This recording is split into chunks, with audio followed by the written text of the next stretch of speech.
लाभ story चेनेलखौ subscribe आरो बेलाइकनखौ लोगोसे थुनानै हो। खन्थाइखौ खोनासंनानै मोजां मोनोब्ला कमेन्ट सेक्सनाव कमेन्ट खालामना बुंबानो जाबाय। दाबो गोसोआव दं सिगांनि बायदियैनो सोर बुङो गोसोनिफ्राय बेखौ दरनहरनो हायो होननानै। नाथाय नों बावलांबाय आं दाबो नोंनिनो जानानै दं।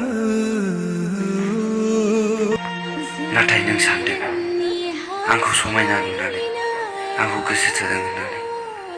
नङा, नों गोरोन्थि बुजिदों। आं नोंखौ मोजां मोननायनि थाखायसो।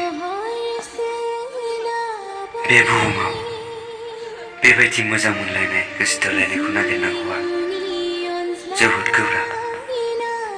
जेब्लायबो इसोरनाव आरज गाबबाय थायो।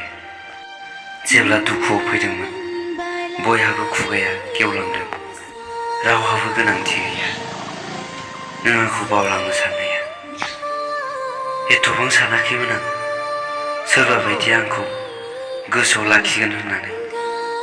जिउआव नोंहा जेसेबां साननाय दं गासिबो सिमांखौ मोगथाङाव जाफुंहोजोब।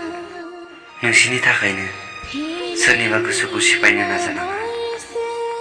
बेनिखायनो गावनि गोसोआव जेसेबांखिनि साननाय दं, सिमां सुजुना दोनदों, बेखौ फोथांना लाखि।